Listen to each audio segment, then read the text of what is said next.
I never expected that a girl like Ruba would ever notice someone like me. It began at Bilal's birthday dinner, a small rooftop gathering lit by fairy lights and the scent of grilled kebabs. Amid the laughter and selfies, I noticed her standing alone, scrolling through her phone. She wasn't trying to draw attention. She didn't need to. Ruba had that quiet kind of beauty, the type that sneaks up on you. Dark, almond-shaped eyes. A light green dupatta wrapped loosely around her shoulders. And a soft smile that appeared when no one was watching. Introductions were casual. We spoke about music, mostly. She loved old ghazals. I told her I listened to Coke Studio while driving. Somehow, that made her laugh. We didn't exchange numbers that night, but something lingered after she left, an echo of a connection that refused to fade. 3 days later, a follow request from her popped up on Instagram. That was all the encouragement I needed. We started talking, cautiously at first, then more freely. By the 3rd week, we were trading voice notes every night, hers full of poetry, mine filled with half-jokes and badly sung songs. It was simple, pure, and real, or so I thought. She never mentioned her family, never talked about relationships or expectations. I assumed that meant she was open, just like me. I never asked the questions that mattered. I was too caught up in how she made me feel. Wanted, understood, maybe even loved. Then came the message that changed everything. "Can you meet me tomorrow alone? I need to talk." It was unexpected. Her tone was serious, the message brief. There were no emojis this time, no playful follow-ups. I stared at the text for a long time, unsure how to reply. 100 scenarios ran through my mind. Maybe she wanted to confess something. Maybe she felt what I did. Or maybe it was goodbye.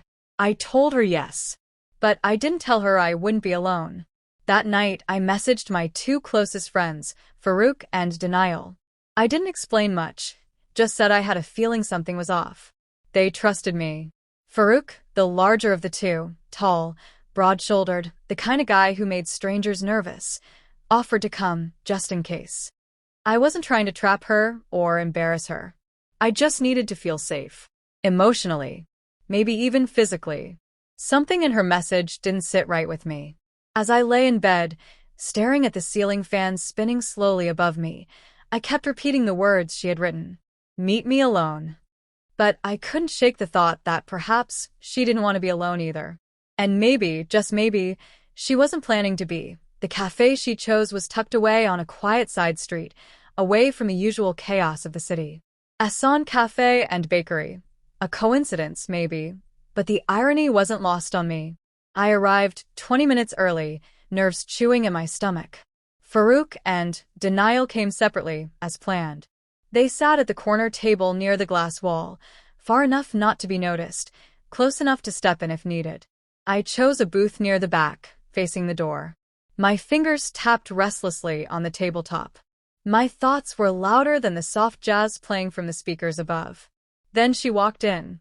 Ruba wore a navy blue kurta with a silver pattern along the hem, her hair braided loosely over her shoulder. She paused at the entrance, scanning the room. The moment she saw me, a flicker passed through her expression. Surprise? Unease? She quickly masked it with a smile. But it wasn't the same smile.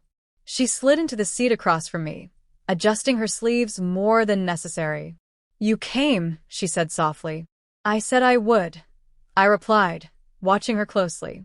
There was a pause, long enough to feel unnatural. She avoided eye contact, gazing instead at the sugar dispenser. Her voice was low when she finally spoke. "My family, they're pushing me into something. An engagement. To someone I barely know." I leaned in. "You didn't mention that before." "I didn't want to. I didn't think it would go this far." Her fingers trembled as they circled the rim of her glass of water. "But things are moving quickly. He's from a family my parents admire. Wealthy. Respected. And what about what you want?" I asked. She looked up then, for the first time, and the pain in her eyes was real. Or it seemed real. "I don't know anymore." A heavy silence stretched between us. I felt something tightening inside me, a rope pulled taut between trust and doubt. She checked her phone. Then again. And again. 3 times in under a minute. You expecting someone? I asked. She flinched slightly. No. Just making sure my cousin knows where I am. The words were casual. Too casual. And yet, she had never needed permission before. I glanced toward the cafe's entrance and spotted a man outside by the parking lot, leaning against a car. Tall. Dressed in a clean white shalwar kameez. He wasn't looking at his phone. He was looking straight into the cafe. And at her. I didn't say anything then.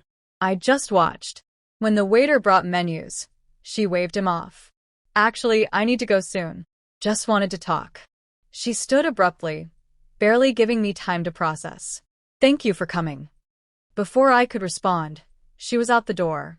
I waited a few beats, then nodded to Farouk. He followed her out discreetly, circling around to the other side. Moments later, he returned and whispered, she was talking to that guy before she came in. Like they knew each other. Like they're together.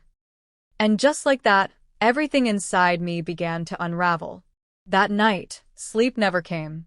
I lay in bed, staring at the cracks in the ceiling, each one resembling a fracture in my trust. Farouk's words played on loop in my mind. They looked familiar, comfortable, like they weren't meeting for the first time. By morning, I needed answers. I started digging, not out of obsession but survival. I scrolled through her tagged photos, her likes, even her followers. That's when I found him, the man outside the cafe. His name was Ibrahim. His profile was locked, but his profile picture showed him beside Ruba, both smiling beneath a family banner that read, Engagement of Ibrahim and Ruba. My chest caved in. The engagement was 3 weeks ago, right in the middle of our late-night calls, our voice notes, her I miss you texts. She hadn't been conflicted. She had been committed, just not to me. I didn't cry. Not immediately. There was too much disbelief. Too much shame. I had trusted her. I had imagined futures that now seemed ridiculous. And worse, I had believed I was special. That night I called her. She picked up after 2 rings, voice soft like always. Ehsan. I saw the engagement photo, I said flatly. Silence. Ibrahim, I added, isn't your cousin. She exhaled, shaky, broken. I didn't know how to tell you. Then why ask to meet me? Why look me in the eyes and lie? I wasn't lying, she whispered. I just couldn't say the truth. That is a lie. There was a pause. Then she spoke again, her voice cracking. I wasn't trying to hurt you. I just didn't know how to leave you behind. You are someone I care about. But my family chose Ibrahim, and I didn't have the strength to fight them. I tried. But in the end, I gave in. I wanted to yell. I wanted to say things that would shatter her the way she had shattered me. But all I said was, you had a choice. You just didn't choose me. She cried silently on the other end of the line. I let the silence speak. Later that week, I met with Farouk and Denial again. They didn't say much. Just sat beside me as I stared into my untouched chai. Farouk finally muttered, some people love you until it's no longer convenient. That line stuck with me. For days, I drifted through life like a ghost. My heart, once full, now felt like an empty room with echoes too loud to ignore. And yet, beneath the pain, something stronger began to rise, a need for closure. Not revenge. Not anger. Just clarity. The park was nearly empty when I arrived. Golden sunlight filtered through the trees, casting long shadows over the stone benches and dusty pathways. I chose a bench near the lake, the air thick with the scent of wet earth and rustling leaves. It was the kind of silence that asked questions you weren't ready to answer. Ruba arrived 10 minutes later. She wore no makeup this time. No carefully curated smile. Just a plain cotton shalwar kameez and tired eyes. Her shoulders slumped as she walked, as though the weight of her choices had finally settled on her back. She didn't sit right away. She stood a few feet away, hands clenched, eyes searching mine. I didn't expect you to actually come, she said quietly. I said I would, I replied. I wanted to hear the truth without all the noise. She sat beside me slowly, not too close. just close enough to be heard. I don't have excuses, she began. Only regrets. I lied, and I hurt you. I kept you close because it felt good. Because you felt good. And when the truth came too close, I ran. I nodded, letting her words land without interruption. They were heavy. They deserved space. Ibrahim is a good man, she continued. He'll give me a stable life, respect for my family, all the things they've wanted for me. But he doesn't know my favorite ghazals. He doesn't make me laugh in the middle of serious conversations. He doesn't know how I take my chai. For a moment, her eyes brimmed with tears. But you did. Silence stretched between us like a bridge made of glass. I breathed in slowly. You had a choice, Ruba. And you made it. You didn't betray me because you didn't love me. You betrayed me because you didn't love yourself enough to stand up for what you wanted. She wiped her cheek with the back of her hand. I'm sorry, Hassan. Truly. I gave her a small, tired smile. I know. We sat like that for a few more minutes. No plans to fix things. No promises to stay in touch. Just two people who once mattered to each other, watching the reflection of trees ripple in the water. When we finally stood up, we didn't hug. We didn't look back. I walked home with a strange calm in my chest. The kind that comes not from forgetting, but from understanding. Weeks passed. I started reading again. Met new people. Smiled more often. Some days still hurt, but not in the same way. Because closure isn't about getting answers. It's about finding peace in the questions that remain. And somewhere between her goodbye and my silence, I found mine.